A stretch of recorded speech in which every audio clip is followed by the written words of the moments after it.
Welcome, curious minds, to another deep dive.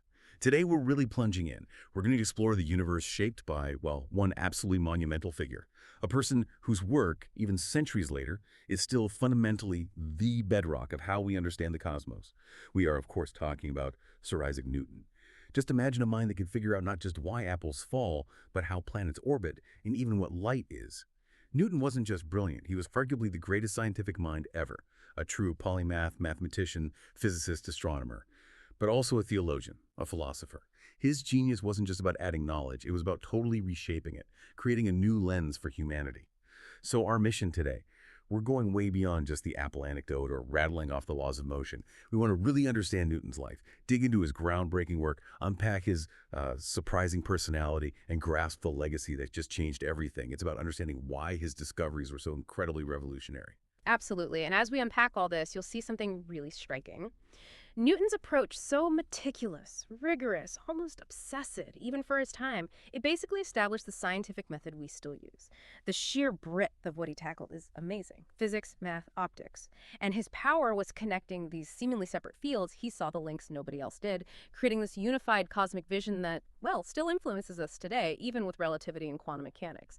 He didn't just solve problems, he built the tools, the whole framework for solving problems for centuries after. Okay, so let's start right at the beginning. Newton's early life. Well, it wasn't easy. He was born prematurely, Christmas Day, 1642 by the old calendar, or January 4th, 1643 by ours today. This was in Woolsthorpe, Lincolnshire. A tiny village, really, which kind of ironically became the place where some huge ideas sparked later on. And here's something really poignant. His father died just 3 months before he was born. Imagine starting life like that, never knowing your father, in rural England back in the 1640s. But the difficulties didn't end there. When Isaac was only 3, his mother, Hannah Eiskopf, she remarried.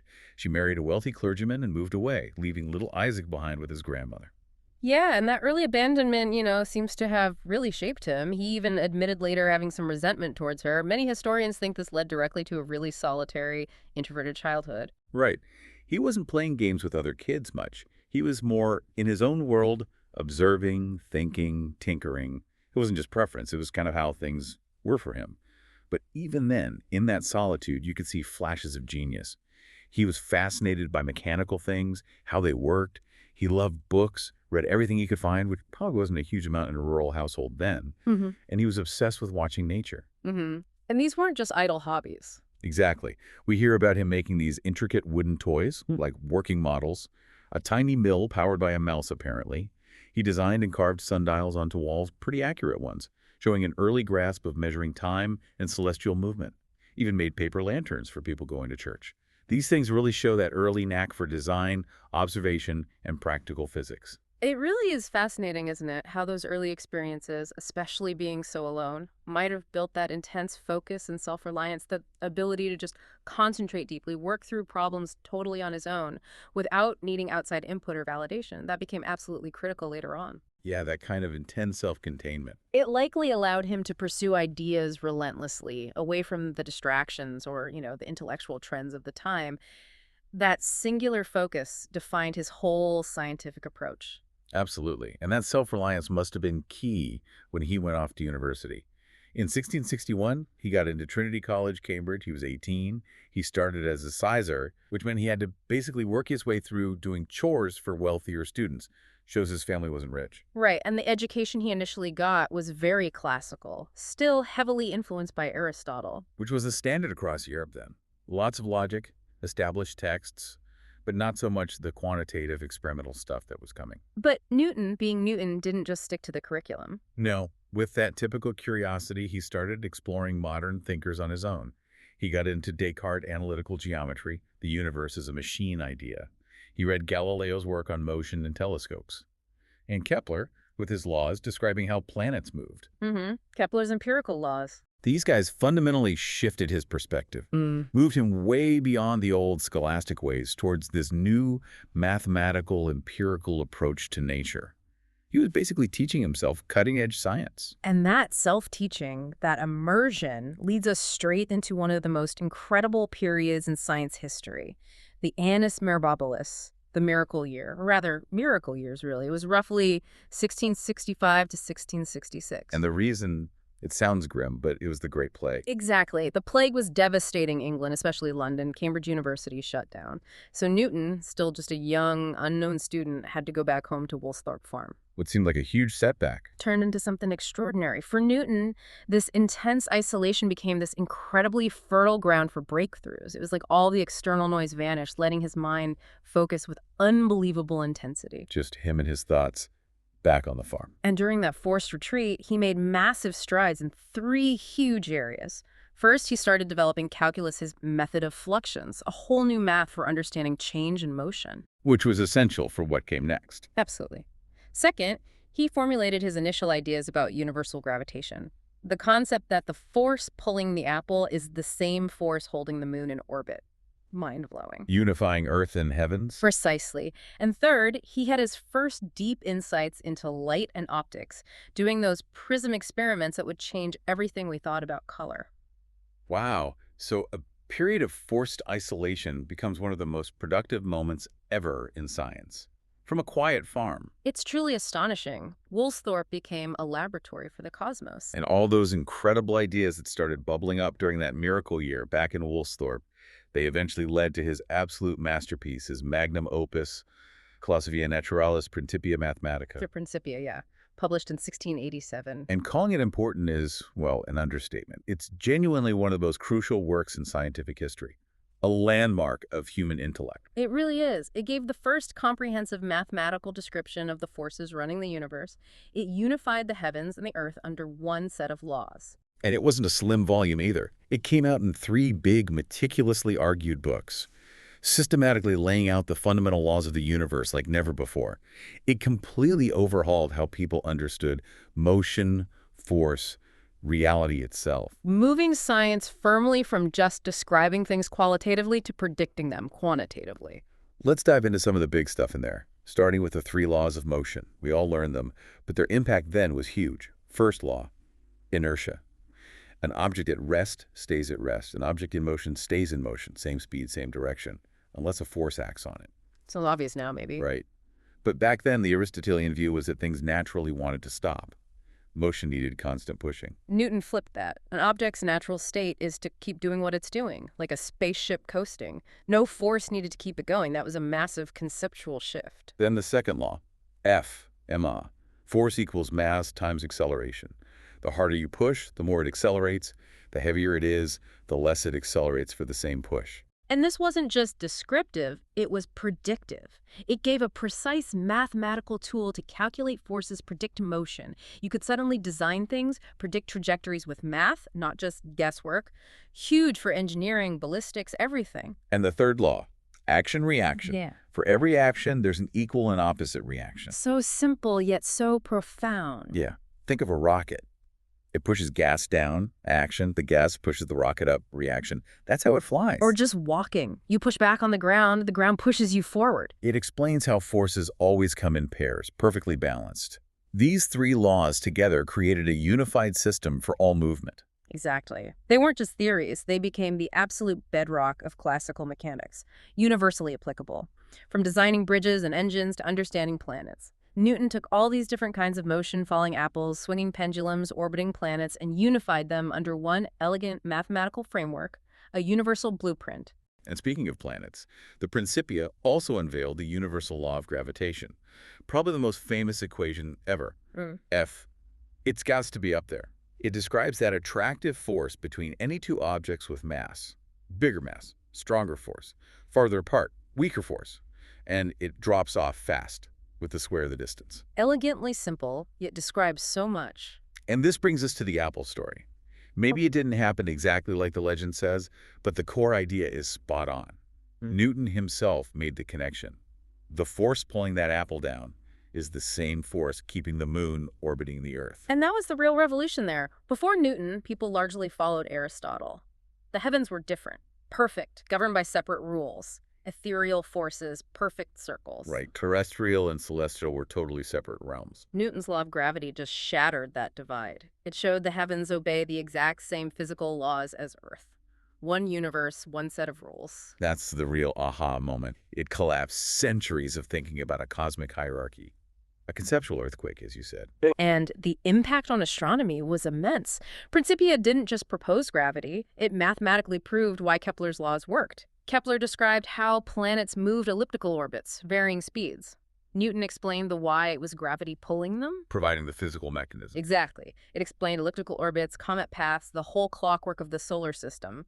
This gave definitive mathematical proof for the heliocentric model of Copernicus and Galileo. It wasn't just a better model, it was physically right. Game over for geocentrism, really. But the Principia was more than just its content, right? It was how he did it. Absolutely crucial point. The book is a masterclass in the scientific method. Observation first, then forming precise mathematical hypotheses, developing models, and then critically testing them against experiment or astronomical data. It wasn't just brilliant ideas thrown out there. No, it was a systematic, rigorous demonstration of a new way to do science. Empirical, mathematical, verifiable. That became the gold standard, the template for scientific discovery ever since. And writing it in Latin, while it sounds daunting to us, was actually key at the time. Yeah, Latin was the common language of scholars across Europe. It meant the Principia could spread rapidly, reach the right people quickly, and cement his ideas internationally.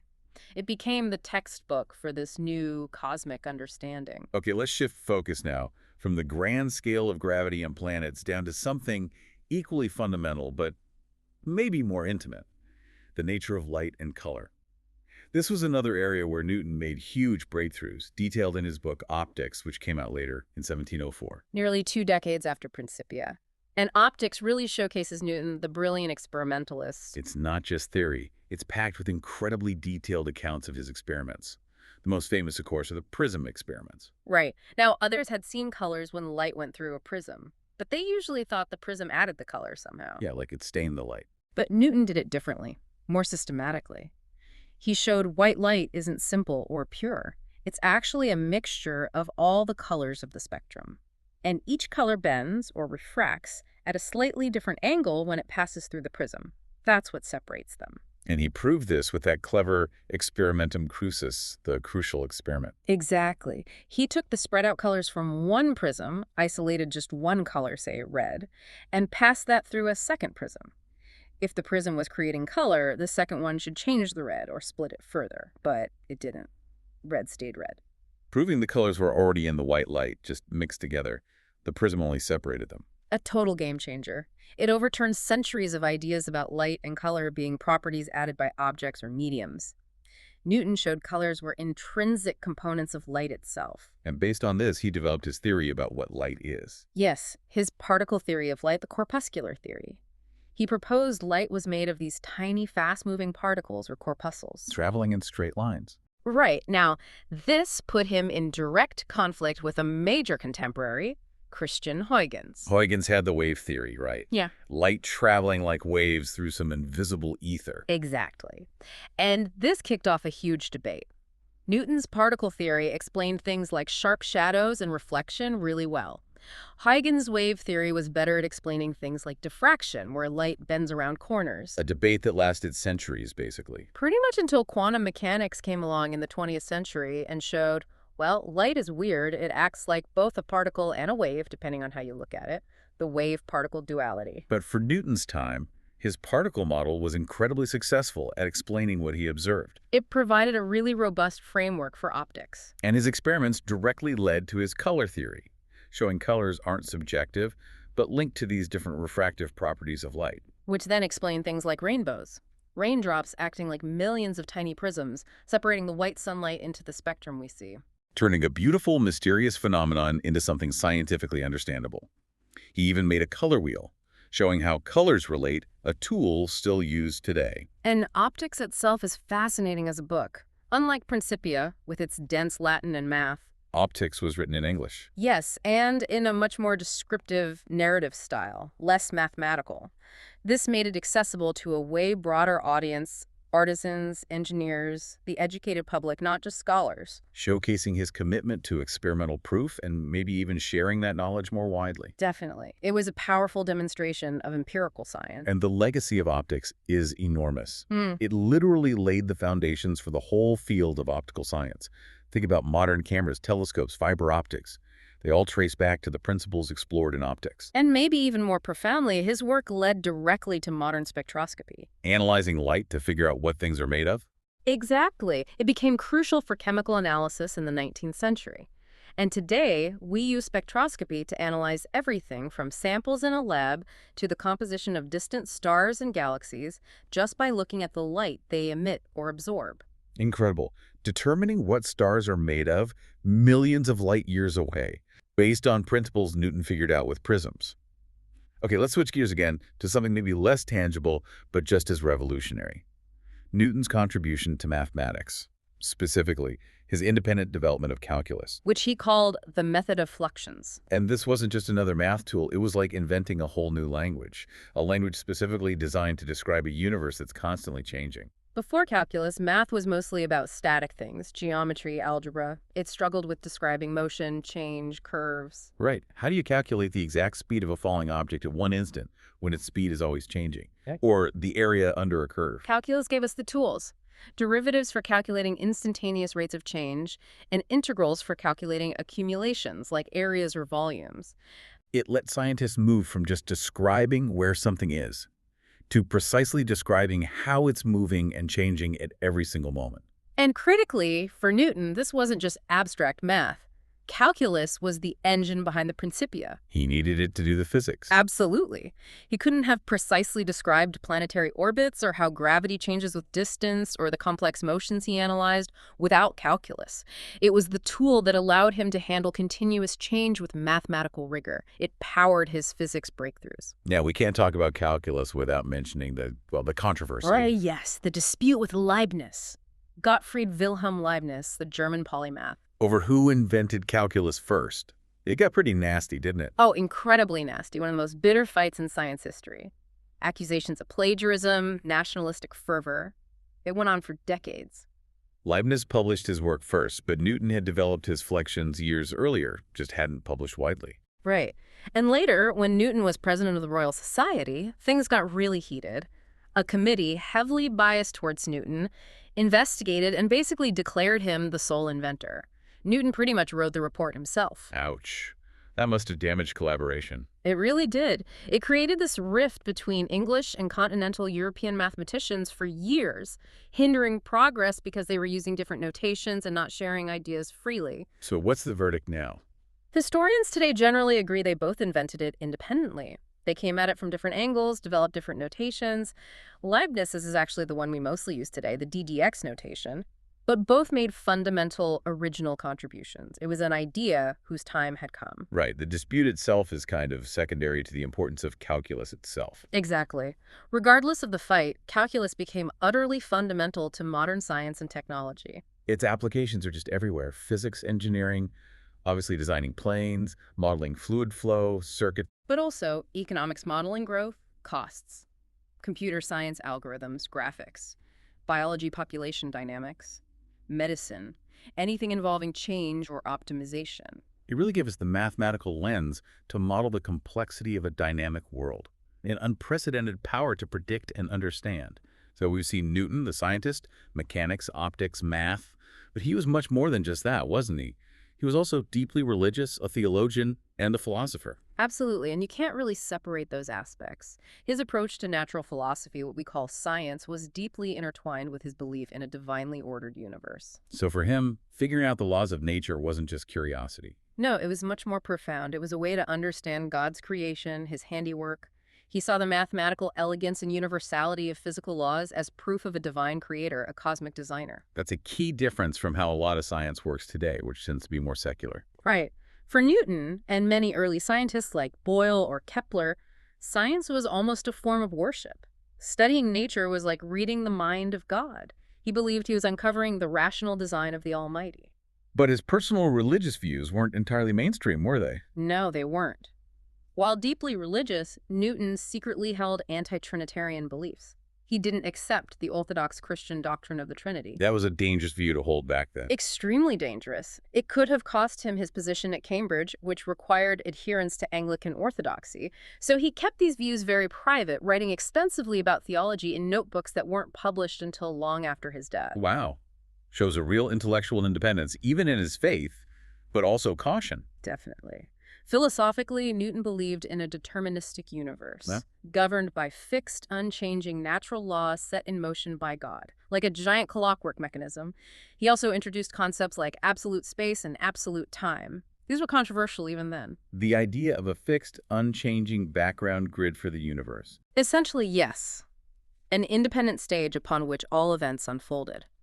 It's fascinating because these core Newtonian concepts were the ones Einstein later completely revolutionized with relativity, showing space and time are relative, dynamic, interwoven with matter and energy. Einstein showed the stage itself was part of the play. A perfect way to put it. Okay, let's talk about Newton the person, because he sounds complex. Oh, absolutely. A study in contrasts. Undeniably brilliant, incredible focus, almost superhuman concentration. But also, Also deeply introverted, bordering on reclusive, obsessive, and, well, capable of being quite vindictive and harsh, especially if he felt his work was challenged or priority questioned. not someone you'd want to get into an argument with about who discovered something first. Definitely not. His scientific rivalries are legendary. The clash with Robert Hooke was particularly bitter. Over gravity and optics. Yes. Hooke accused Newton of steering ideas. Newton basically refused to acknowledge Hooke's contributions, maybe even delayed publishing optics until Hooke died. There are even whispers he might have had Hooke's portrait at the Royal Society destroyed, though that's debated. Wow. And then the Leibniz fight over calculus. Another prime example. Fierce, public, fueled by nationalism.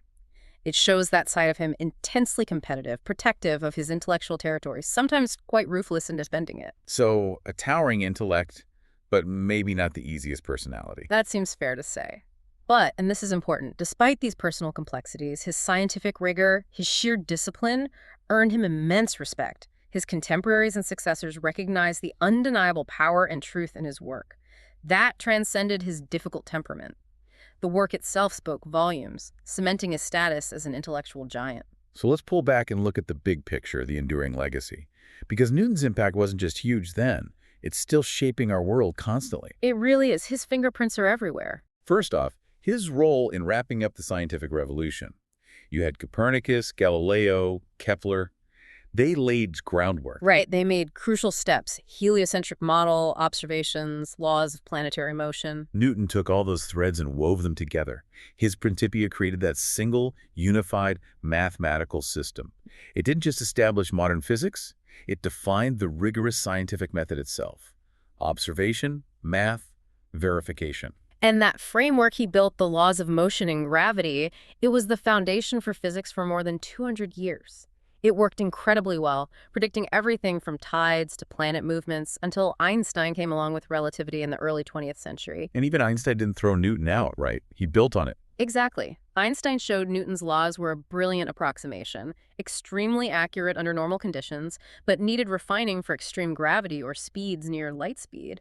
It shows how powerful Newton's initial framework was, that it reigned for so long and is still essential today for most practical purposes. And the impact on engineering and technology is just everywhere. Yeah, absolutely undeniable. His laws of mechanics are fundamental to basically every machine, every structure. Steam engines, cars, planes, bridges. Rocket propulsion, a perfect example of the third law in action. And calculus is mathematical invention. Still indispensable in engineering, economics, computer science, statistics, anywhere you model change or optimize systems. In astronomy, the legacy is just stunning. His laws didn't just explain known planets, they predicted a new one. Neptune. Right. Found purely through math. Yeah. Astronomers saw weird wobbles in Uranus's orbit, used Newton's gravity law to calculate where an unseen planet must be to cause them, pointed telescopes there, and boom, Neptune. An incredible triumph for Newtonian physics. And today, space travel, satellites, GPS. All fundamentally reliant on Newtonian mechanics. Every time you use a map app on your phone, you're using tech that depends on orbital calculations derived from Newton. And back to optics. His work laid the groundwork for spectroscopy. Which, as we said, lets us analyze light to determine the composition of pretty much anything, from chemicals in a lab to the elements in distant stars. A hugely powerful tool across science. Philosophically, too, his influence was massive. Oh, huge. His success in explaining the universe with mathematical laws gave a massive boost to the Enlightenment.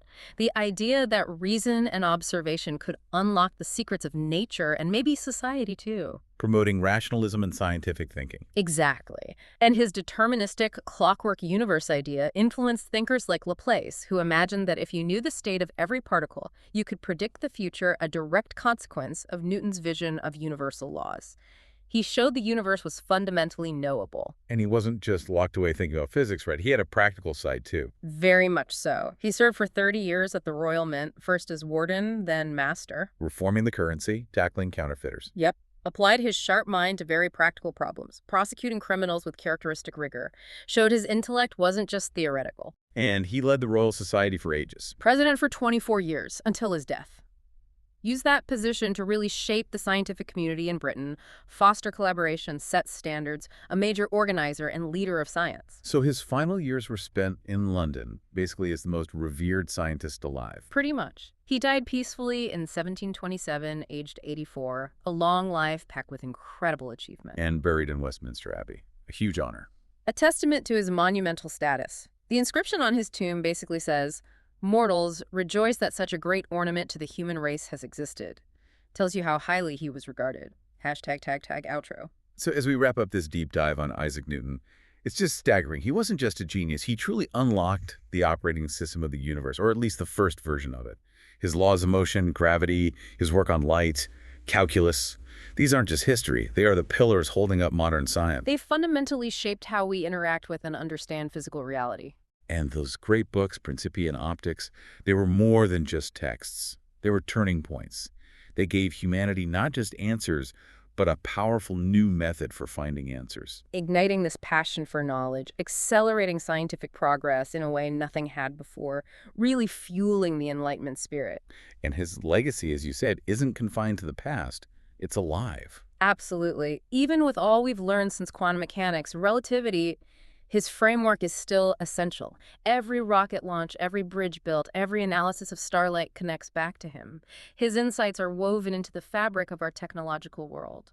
So reflecting on this incredible mind, this solitary figure who deciphered so much, here's a final thought for you, our listeners. How do you think Newton himself would view science today? Given the foundations he laid, seeing where we've gone with quantum physics, cosmology, genetics, would he be utterly bewildered? Or would he perhaps see it all as the logical, maybe even inevitable continuation of the quest he began back in that quiet farmhouse in Woolsthorpe? Something to ponder. A fascinating question.